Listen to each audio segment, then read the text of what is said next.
আসসালামু আলাইকুম। Hello everyone, Nazin cook and vlog. আজকে আপনাদের তৈরি করে দেখাবো সবজি ও চিকেন দিয়ে ঝাল পুলি পিঠার রেসিপি। যাদের ডায়াবেটিক্স আছে বা মিষ্টি খাবার খেতে পছন্দ করেন না, তাদের জন্য মূলত আমার আজকের এই রেসিপিটি। আশা করছি আপনাদের কাছে আজকে আমার চিকেন দিয়ে এই ঝাল পিঠার রেসিপিটি খুবই ভালো লাগবে। চলুন আর দেরি না করে মূল রেসিপিতে যাওয়া যাক।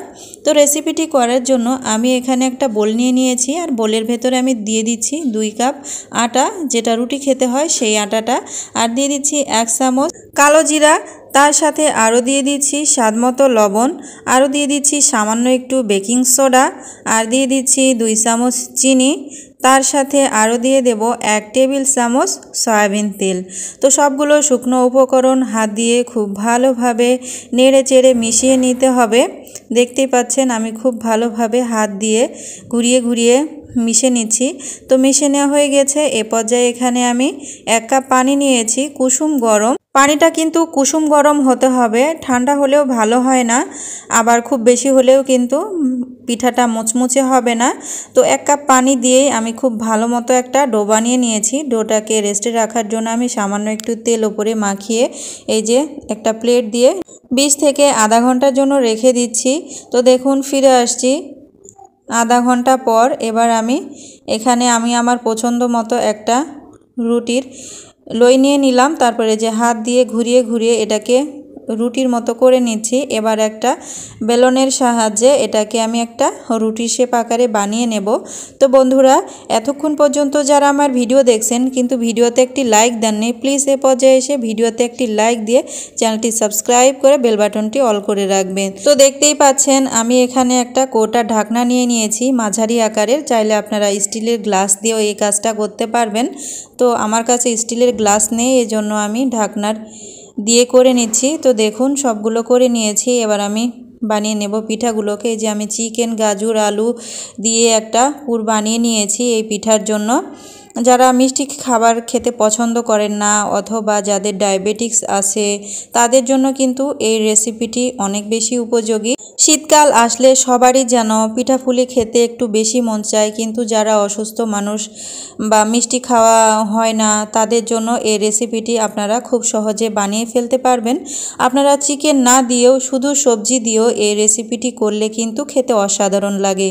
তো আমি চিকেনের পুর দিয়ে এই পিঠার মুখটাকে বন্ধ করে নিলাম। তারপরে যে একটা চামচের দ্বারা এটাকে নকশা করে নিচ্ছি। আপনারা চাইলে এটাকে হাত দিয়ে মুড়িয়ে মুড়িয়েও একটা ডিজাইন করে নিতে পারবেন। ওই রেসিপিটি আমার চ্যানেলে দেওয়া আছে, চাইলে ভিজিট করে আসতে পারেন। তারপরেও আমি আরও একটা রেসিপি সবজি দিয়ে আপনাদের দিয়ে দেখাবো, যদি আল্লাহ আমাকে বাঁচিয়ে রাখে, সুস্থ রাখে। তো আপনাদের বোঝানোর সুবিধার্থে আমি আরও একটা পিঠা বানিয়ে দেখাচ্ছি। দেখুন আপনারা খুব সহজেই কিন্তু দেখলে করে নিতে পারবেন। তো সাইড যেন খুলে না যায়, মানে মুখটা যেন খুলে না যায়, এজন্য আমি আটা দিয়ে একটা পাতলা ব্যাটার বানিয়ে সাইডে দিয়ে নিলাম। তারপরে যে খুব ভালো মতো এটাকে আটকে দিচ্ছি, তাহলে কিন্তু আর খুলে যাওয়ার চান্স থাকে না। যারা এই কাজটা করেন না তাদের কিন্তু পিঠার মুখটা খুলে যায়। তো খুব সুন্দর মতো আটকে নিলাম। আবারও আমি চামচ দিয়ে এটাকে চেপে চেপে ডিজাইনটা বানিয়ে নিচ্ছি। এই ডিজাইনটা দেখতে কিন্তু অনেক বেশি সুন্দর লাগে, আর পিঠাটাও কিন্তু অনেকটা বড় হয়ে থাকে। আপনারা ভিডিওতে ভালোভাবে লক্ষ্য করলে বুঝতে পারবেন। তো এই যে আমার পিঠা বানিয়ে নেওয়া হয়ে গিয়েছে। তো আমি আরও আটা দিয়ে অন্য একটা পিঠা বানিয়েছিলাম, গত ভিডিওতে আপনার দেখিয়েছি। তো আজকে নিয়ে চলে এসেছি এই ঝাল পুলি পিঠার রেসিপিটি।